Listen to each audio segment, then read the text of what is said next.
triple threat.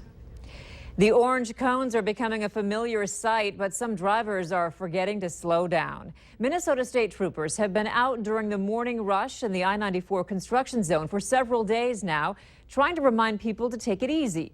Valley News Team's Ashley Bishop tagged along with a state trooper today to see some of the issues construction workers and even law enforcement face daily during their roadwork season.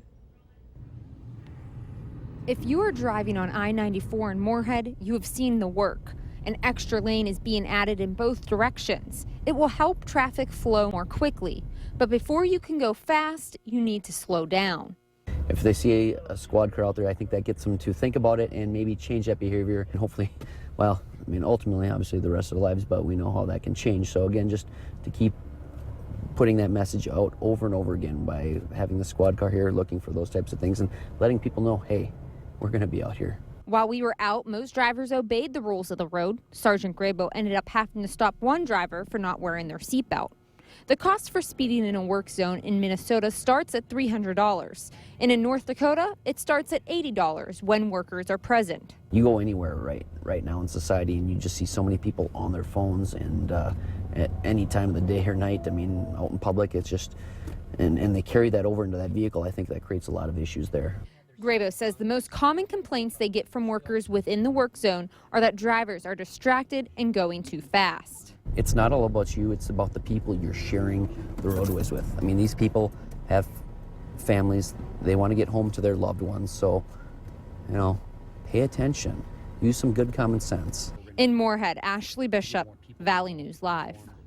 If you're traveling this Memorial Day weekend in Minnesota, here's a heads up about those work zones. Construction work will stop on Friday at noon and then restart on Tuesday. A Minnesota DOT spokesperson says that's happening statewide because of the increase in travel. In just an hour, the Click It or Ticket campaign will kick off across the eastern half of the United States. Area law enforcement will participate and send a message that riding unbuckled will result in a ticket. The Click It or Ticket campaign started 13 years ago.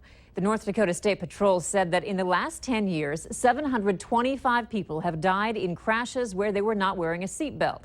In Cass County, there were 24 deaths in that time period. Just across the river in Minnesota, there were 527 people who died in the last 5 years not wearing seatbelts, and more than 1,000 people have life-changing injuries.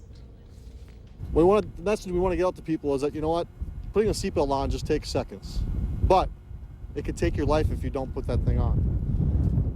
What's more important in your lives, not wearing a seatbelt or your families? If you're not wearing your seatbelt, you're basically saying, you know what, potentially I could be involved in a crash, and not wearing the seatbelt is more important than my family. The cost of a ticket for an adult not wearing a seatbelt in North Dakota is $20, and in Minnesota up to $100. The Fargo Police Department is